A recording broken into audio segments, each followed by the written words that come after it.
আপনারা দেখছেন এই মুহূর্তের আবহাওয়ার গুরুত্বপূর্ণ খবর। আজ 18 নভেম্বর মঙ্গলবার। চলে আসলাম গুরুত্বপূর্ণ আবহাওয়ার আপডেট নিয়ে। সুপ্রিয় বন্ধুরা, বঙ্গোপসাগরে ধেয়ে আসছে ঘূর্ণিঝড় সিনিয়র। আর এই ঘূর্ণিঝড়ের প্রভাবে ব্যাপক দুর্যোগের সতর্কবার্তা রয়েছে আমাদের বাংলাতেও। বাংলার বিভিন্ন জেলাতে থাকছে ভারী থেকে অতি ভারী বৃষ্টির সতর্কবার্তা। চাষি ভাইদের জন্য থাকছে ব্যাপক দুর্যোগের অ্যালার্ট। তো বন্ধুরা, আপনারা কোন জেলা থেকে দেখছেন অবশ্যই ভিডিওর কমেন্ট বক্সে লিখে জানাবেন। আর আপনার জেলার আবহাওয়ার পরিস্থিতি অবশ্যই ভিডিওর কমেন্ট বক্সে লিখে জানাবেন। অবশ্যই কিন্তু চ্যানেলটা সাবস্ক্রাইব করে রাখবেন। সুপ্রিয় বন্ধুরা, এটাই আপনাদের কাছে আমি নিবেদন করছি, অবশ্যই চ্যানেলটিকে সাবস্ক্রাইব করে রাখবেন প্রতিনিয়ত আবহাওয়ার আপডেট দেখার জন্য। ঘূর্ণিঝড় সিনিয়র আছড়ে পড়বে কোথায়, কত কিলোমিটার বেগে আছড়ে পড়বে, কতটা বৃষ্টি হতে পারে এবং কোন কোন জায়গার উপর দিয়ে এই ঘূর্ণিঝড় যাবে, এটা কিন্তু সবার কাছে প্রশ্ন। এবং কত কিলোমিটার বেগ থাকতে পারে, কোথায় কোথায় ঝড় থাকতে পারে, চলুন এই প্রতিবেদনে আমরা দেখে নেব কোথায় কোথায় ঝড় থাকতে পারে। সর্বপ্রথম আমরা উপগ্রহ চিত্র কি বলছে সেটা আপনাদের কাছে তুলে ধরব। আমরা লক্ষ্য করতে পারছি বঙ্গোপসাগরে তৈরি হয়েছে ঘূর্ণাবর্ত। এর প্রভাবে গোটা পশ্চিমবঙ্গের পাশাপাশি বিহার, আসাম বিভিন্ন অঞ্চলের তাপমাত্রা একটু হলে বৃদ্ধি পাবে। এর প্রভাবে একটু হিউমিডিটি লেভেলটাও বাড়বে, গরমটা একটু কমবে। আর ঘূর্ণিঝড় মোটামুটি এই অঞ্চলে তৈরি হবে, মাঝখান বরাবর ঘূর্ণিঝড় তৈরি হচ্ছে। তো এরিয়া লেন্থ একটু বেশি থাকার প্রভাবে জলীয় বাষ্প বেশি সংগ্রহ করবে। এর প্রভাবে কিন্তু ঘূর্ণিঝড় শক্তিশালী হওয়ার সম্ভাবনা রয়েছে। ঘন্টায় কত কিলোমিটার বেগে আমরা আপনাদেরকে বলবো, ধৈর্য ধরুন।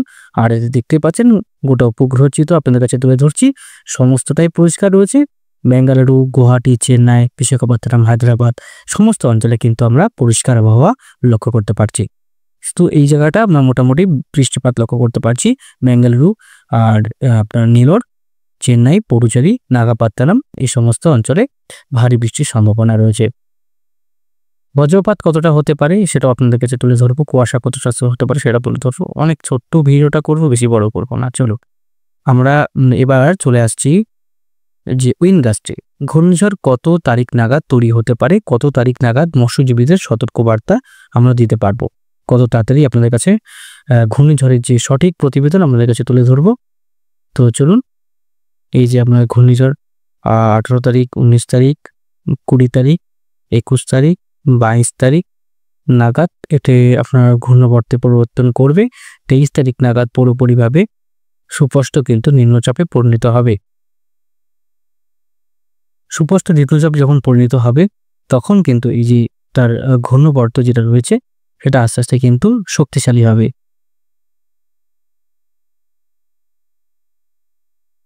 মোটামুটি ঘূর্ণিঝড় আপনারা লক্ষ্য করতে পারছেন একটু গা ঘেঁষে বরাবর এই উপকূল বরাবর হয়ে বিশাখাপত্তনম বা ভুবনেশ্বর হয়ে পৌঁছাবে আগে। তার প্রভাবে দেখতে পাচ্ছেন ঘূর্ণিঝড় আস্তে আস্তে শক্তিশালী হওয়ার সম্ভাবনা রয়েছে।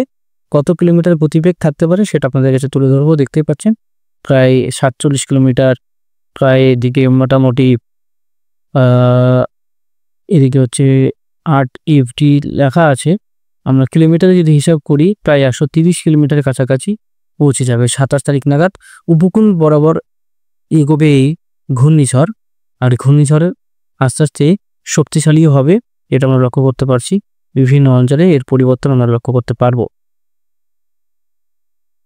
এই ঘূর্ণিঝড় গতি মোটামুটি একটু বাড়ার সম্ভাবনা রয়েছে পরবর্তী সময়। বিশাখাপত্তনম, চেন্নাইয়ের কাছে আছড়ে পড়ে পরবর্তী সময় কিন্তু আমাদের ওয়েস্ট বেঙ্গলও বৃষ্টিপাত ঘটাবে। আর ওয়েস্ট বেঙ্গলেও কিন্তু দুর্যোগ থাকবে বন্ধুরা। ওয়েস্ট বেঙ্গলেও আমি আবারও বলছি আপনাদেরকে, ওয়েস্ট বেঙ্গলেও কিন্তু দুর্যোগ লক্ষ্য করা যাবে। এবার আপনাদের কাছে তুলে ধরবো যে ঘূর্ণিঝড় তো আপনারা দেখলেন, ঘূর্ণিঝড়ের প্রভাবে বৃষ্টিপাতটা কতটা হতে পারে। ঘূর্ণিঝড়ের প্রভাবে বৃষ্টিপাত কতটা হতে পারে।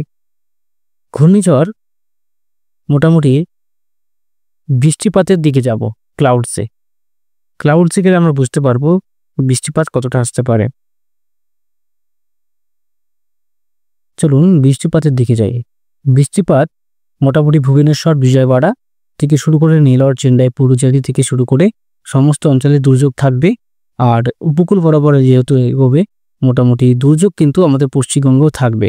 আর 26-27 তারিখে মেঘলা থাকবে। আর এদিকে পূর্ব মেদিনীপুর, পশ্চিম মেদিনীপুর, হাওড়া, হুগলি সমস্ত অঞ্চলে কিন্তু বৃষ্টিপাত আমরা লক্ষ্য করতে পারবো। আরও বৃষ্টিপাত আমরা লক্ষ্য করতে পারবো পশ্চিমের জেলাগুলিতে, মালদা থেকে শুরু করে পুরুলিয়া, বাঁকুড়া, বীরভূম সমস্ত অঞ্চলে কিন্তু থাকবে। এখানেও বৃষ্টিপাত থাকবে। তারপরে এদিকে বৃষ্টিপাত থাকবে মোটামুটি বলতে গেলে ফারাক্কা, ধুলিয়ান, এই সমস্ত অঞ্চলে কিন্তু বৃষ্টিপাত আমরা লক্ষ্য করতে পারবো। তারপর হচ্ছে এদিকে বাংলাদেশের কিছু অঞ্চল থাকবে, মালদার কিছু অঞ্চল থাকবে, পূর্ব মেদিনীপুর, দুর্গাপুর, বাঁকুড়া, পুরুলিয়া, ধানবাদ, এই সমস্ত অঞ্চলে কিন্তু আমরা বৃষ্টিপাত পাবো। নলহাটি, সিউড়ি, দুর্গাপুর, তারপরে এই সমস্ত অঞ্চলে কিন্তু আমরা নলহাটিতেও পাচ্ছি, মালদা পর্যন্ত পাচ্ছি, দুর্গাপুর, ধানবাদও পাচ্ছি, চন্দননগরও পাচ্ছি বন্ধুরা। সমস্ত অঞ্চলে পাচ্ছি। কৃষ্ণনগর মানে নদিয়া ডিস্ট্রিক্টও কিন্তু বাদ পড়বে না, নদিয়া ডিস্ট্রিক্টও কিন্তু আমরা বৃষ্টিপাত পাবো। তো আস্তে আস্তে কিন্তু নিম্নচাপ আর তার গতি অনেক দিক দিয়েই কিন্তু গতি পরিবর্তন করবে। আর নিম্নচাপ যেটা রয়েছে, শক্তিশালী নিম্নচাপ রয়েছে, আর যখন ঘূর্ণবর্ত বা ঘূর্ণিঝড় আমরা জিএফএস মোডে এখন লক্ষ্য করতে পারছি, খানিকটা বিশাখাপত্তনমের কাছাকাছি এসে কলকাতা থেকে শুরু করে সমস্ত অঞ্চলে কিন্তু দুর্যোগ ঘটাবে। বালাসর, খড়গপুর, আমরা জিএফএস মোড ট্র্যাক করবো, জিএফএস মোড ট্র্যাক করে দেখতে পাবো কিন্তু কলকাতায় ভারী থেকে অতি ভারী বৃষ্টি আমরা লক্ষ্য করতে পারবো। বারুইপুর থেকে শুরু করে ডায়মন্ড হারবার 99% সম্ভাবনা রয়েছে।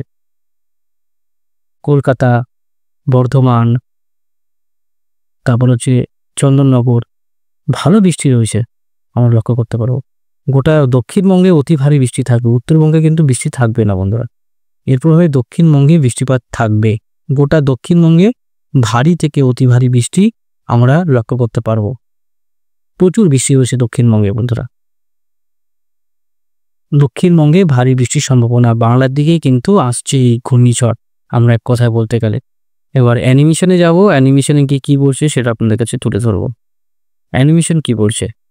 অ্যানিমেশন আমরা যদি যাই, আমরা একদম 18 থেকে 1 তারিখ পর্যন্ত ধরি, তাহলে কিন্তু দক্ষিণবঙ্গে প্রায় সমস্ত অঞ্চলে আমরা জিএফএস মোড যদি ধরি, প্রায় মোটামুটি 100 মিলিমিটারের কাছাকাছি বৃষ্টি হয়ে যেতে পারে। মানে শীতের দিনও কিন্তু ওই যে বর্ষার প্রকোপ, আবার কিন্তু চাষের একটা ক্ষতি আমরা লক্ষ্য করতে পারছি।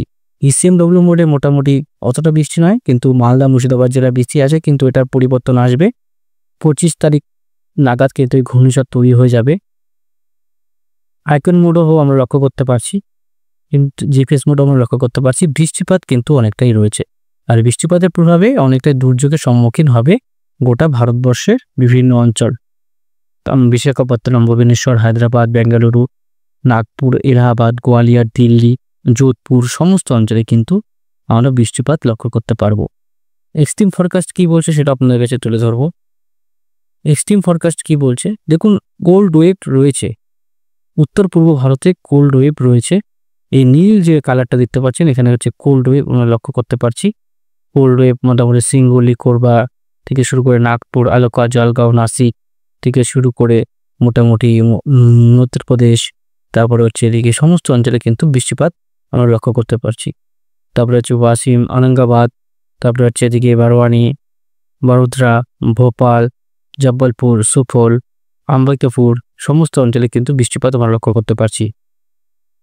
আর মোটামুটি এদিকে মেদিনীনগর থেকে শুরু করে হচ্ছে ইন্দোর, তারপরে হচ্ছে এদিকে আপনার মোটামুটি চন্দনপুর, সমস্ত অঞ্চলেই কিন্তু আমরা লক্ষ্য করতে পারছি ভারী বৃষ্টিপাত রয়েছে। ভারী বৃষ্টিপাত তো এই জায়গায় থাকবে, তার মধ্যে আবার ঠান্ডার প্রকোপ আমরা লক্ষ্য করতে পারছি এসব অঞ্চলে। ঠান্ডার প্রকোপটা কিন্তু অনেকটাই রয়েছে।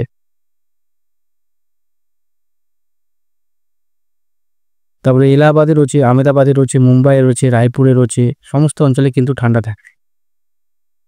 18 তারিখও আমরা সেম দেখতে পাচ্ছি, 19 তারিখও আমরা সেম লক্ষ্য করতে পারবো, 20 তারিখও সেম লক্ষ্য করতে পারবো, 21 তারিখও আমরা সেম লক্ষ্য করতে পারবো, 22 তারিখও কিন্তু আমরা সেম লক্ষ্য করতে পারবো। সমস্ত অঞ্চলে কিন্তু আমরা এই যে ঠান্ডা যেটা রয়েছে সেটা আস্তে আস্তে কমবে, আর গরমটা বাড়বে, যেহেতু নিম্নচাপটা প্রবেশ করছে, ঘূর্ণিঝড় তৈরি হচ্ছে, ঘূর্ণিঝড় সিনিয়র বাংলার দিকে। আর আমাদের দক্ষিণবঙ্গে ভারী বৃষ্টির সম্ভাবনা রয়েছে, আর ভারী বৃষ্টিটা হবে 28 থেকে 30 তারিখের মধ্যে বন্ধুরা। ঘূর্ণিঝড়টাও তো কিন্তু 28 থেকে 30 তারিখের মধ্যে আসছে পড়বে।